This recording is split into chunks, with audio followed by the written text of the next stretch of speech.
नमस्कार, दिन भर के अंतर्राष्ट्रीय खबरों पर आपका स्वागत है। आज के इंपॉर्टेंट हाइलाइट्स की बात की जाए तो फाइनली अमेरिका ने तिब्बत बिल को पास कर दिया है, जिससे चीन बिल्कुल भी खुश नहीं है। और अब आपको चीन तिब्बत के अंदर ऐसी मिलिट्री एक्टिविटीज करता हुआ नजर आएगा जिसके बारे में आज से पहले किसी ने नहीं सोचा होगा। और वहीं भारत के प्रोजेक्ट 75I से जुड़ी हुई काफी बड़ी अपडेट सामने निकल के आ रही है, जिसमें अब जर्मनी लीड करता हुआ नजर आ रहा है और जल्द ही ये प्रोजेक्ट भी जर्मनी के हाथ में जा सकता है। नाटो का कहना है कि यूक्रेन जल्द ही नाटो में शामिल होगा और यूक्रेन को जल्द ही F-16 फाइटर जेट्स मिलने वाले हैं। भारत ने वेस्ट टायर के इंपोर्ट्स पर बैन लगा दिया है और recently PM Modi Austria visit पर जाते हैं, जिसको लेकर के एक बड़ी अपडेट सामने आ रही है। चीन हिंद महासागर में फिर घुसपैठ करता हुआ नजर आया है। वहीं जम्मू एंड कश्मीर में मिले आतंकी पाकिस्तान के रिटायर सैनिकों की लिस्ट में शामिल होते हुए नजर आए हैं। आज की इस वीडियो में Bharat, America, Germany, Ukraine, Austria, चीन और पाकिस्तान से जुड़ी हुई कुछ इंपॉर्टेंट अंतर्राष्ट्रीय खबरें हम आपको बताने वाले हैं। यदि आपको हमारी ये सीरीज पसंद आ रही है तो इसे लाइक और चैनल को सब्सक्राइब जरूर कीजिएगा। सबसे पहले और इम्पोर्टेंट अपडेट की बात की जाए तो recently US house speaker Nancy Pelosi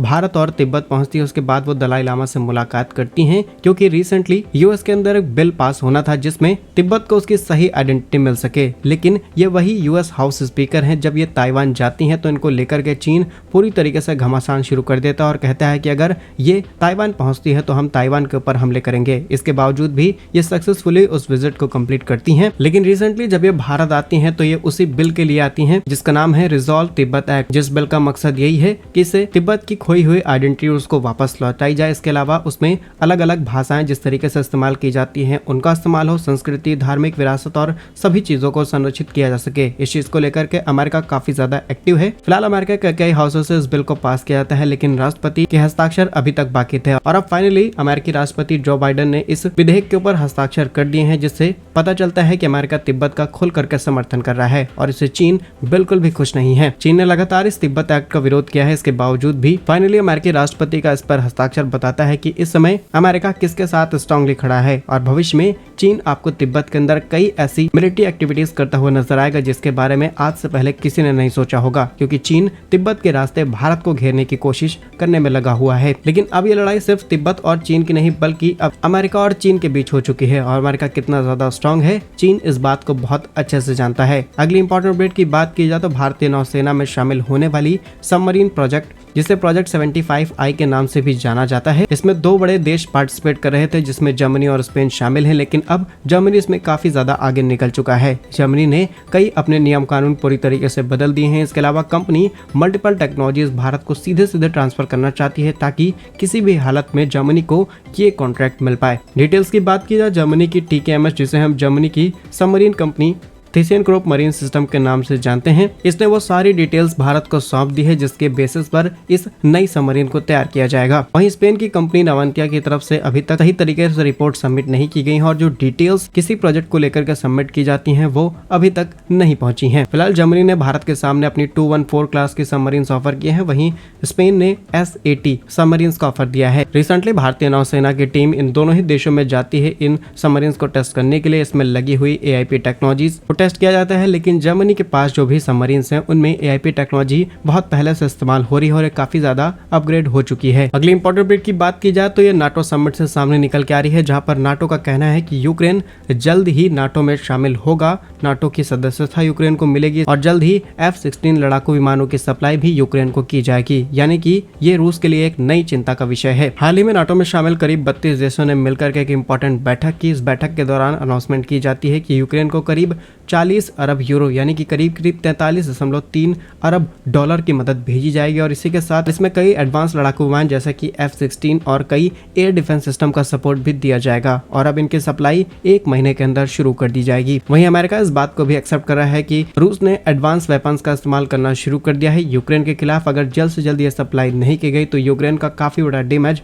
रूस की तरफ से किया जा सकता है। अगली इंपॉर्टेंट अपडेट की बात की जाए तो फाइनली भारत ने वेस्ट टायर यानी कि जिन्हें हम कबाड़ टायर के नाम से जानते हैं, अब ये देश के अंदर इंपोर्ट ना हो पाए इसके लिए एक बड़ा बैन इम्पोज किया जा रहा है। डिटेल्स की बात की जाए तो आज भारत बड़े मात्रा में यूके, ऑस्ट्रेलिया और यूएई जैसे देशों से वेस्ट टायर इंपोर्ट कराता है। साल 2023 और 24 के डेटा के मुताबिक भारत ने करीब 1.3 मिलियन टन टायर्स इंपोर्ट कराए थे, जिनका इस्तेमाल भारत में अलग अलग इंडस्ट्रीज में किया जाता है, खासकर रोड कंस्ट्रक्शन, फ्यूल और अलग अलग फर्नीचर इक्विपमेंट्स बनाने में इस्तेमाल किया जा रहा था। लेकिन इनको यूटिलाइज करने में बहुत ज्यादा कार्बन का इमिशन था, जिससे हमारा जो कार्बन क्रेडिट है वो लगातार खराब होता चला जा रहा है। और सिर्फ इतना ही नहीं बल्कि भारत के अंदर इसकी डंपिंग शुरू हो गई थी, जिसके कारण जो डोमेस्टिकली प्रोड्यूस होने वाले वेस्ट आ रहे हैं इनको सही तरीके से यूटिलाइज नहीं किया जा रहा था, जो कि भारत के लिए एक बड़ी चिंता का विषय है। साल 2020 और 21 के कंपैरिजन में आज भारत का वेस्ट टायर इंपोर्ट करीब 5 गुना ज्यादा बढ़ चुका है, जो कि भारत के वातावरण के लिए बिल्कुल भी सही नहीं है। और इस तरीके का टायर इंपोर्ट्स पर बैन लगाना भारत सरकार का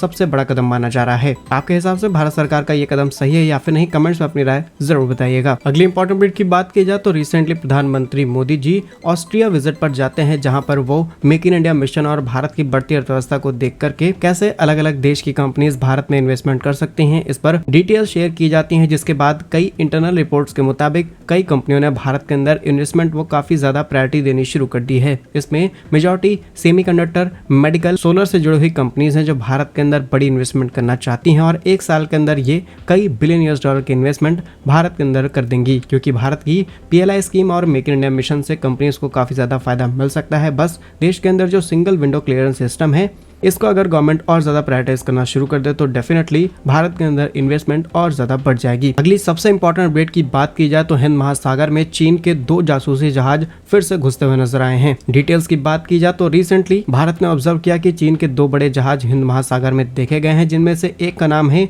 जोंग शान दाजू और दूसरे का नाम है जियांग यंग हुई 03। ये जासूसी जहाज मलक्का के पास हिंद महासागर में प्रवेश करते हुए नजर आए हैं, जिसके बाद जब डिटेल्स लेने की कोशिश की गई तो पता चला कि ये समुद्र के अंदर कुछ चीजों की रिसर्च कर रहे हैं, बट एग्जैक्टली चीन की मंशा क्या है ये हम सभी जानते हैं। चीन ये बात भी अच्छे से जानता है कि अमेरिका ऑलरेडी तिब्बत बिल को पास कर चुका है, भारत अब स्ट्रांग हो चुका है तिब्बत के अंदर और इसलिए चीन अब दूसरे तरफ से भारत को घेरने की कोशिश भी कर सकता है। और चीन के इन जासूसी जहाजों को लेकर के अमेरिका ने भी खुलासा किया है। खासकर अमेरिकी सेना का दावा है कि ये चीनी जासूस किसी भी रिसर्च ऑपरेशंस नहीं बल्कि इन्हें चीनी नौसेना की तरफ से ऑपरेट किया जा रहा है, जो कि भारत के लिए आगे चल के चिंता का विषय बन सकते हैं। अब चीनी नौसेना का कहना है कि यहाँ पर हाइड्रोग्राफी और हाइड्रोलॉजिकल सर्वेक्षण किया जा रहा है, लेकिन अब भारतीय नौसेना भी इस चीज को लेकर के एक्टिवेट हो चुकी है, क्योंकि भारत के पास ऐसी एक्टिविटीज भारतीय नौसेना को समय समय पर अलर्ट देती रहती है। अगली इंपॉर्टेंट अपडेट की बात की जाए तो इस समय जम्मू एंड कश्मीर में आतंकी हमले बहुत ज्यादा बढ़ चुके हैं। कई लोगों को अरेस्ट किया जा चुका है और लगातार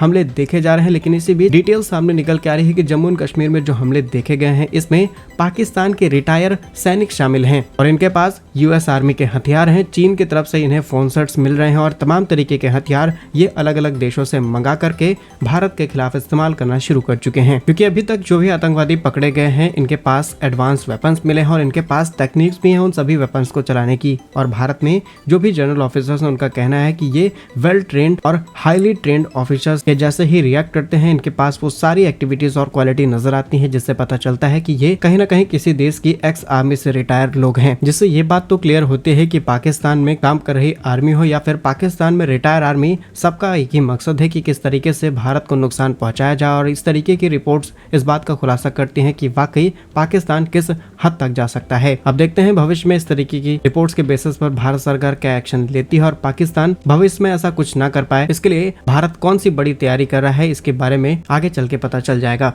फिलहाल भारत की तरफ से स्पेशल फोर्सेस और तमाम तैनाती शुरू की जा चुकी है। स्पेशल पुलिस की टीम दी गई है जो कि सिर्फ और सिर्फ बॉर्डर्स पर ही ध्यान रखने वाली है, जिसका कोई और इस्तेमाल नहीं होगा किसी और नेता की सिक्योरिटी या फिर किसी भी प्रोजेक्ट के लिए। और इससे पता चलता है कि अब हम इन चीजों को रोकने में काफी ज्यादा सफल हो सकते हैं। बाकी क्या कुछ कहना है आपका इन सभी अंतर्राष्ट्रीय खबरों पर हमें कमेंट्स में जरूर बताइए। यदि आपको हमारी ये सीरीज पसंद आ रही तो इसे लाइक और चैनल को सब्सक्राइब जरूर कीजिए। वंदे मातरम, भारत माता की जय।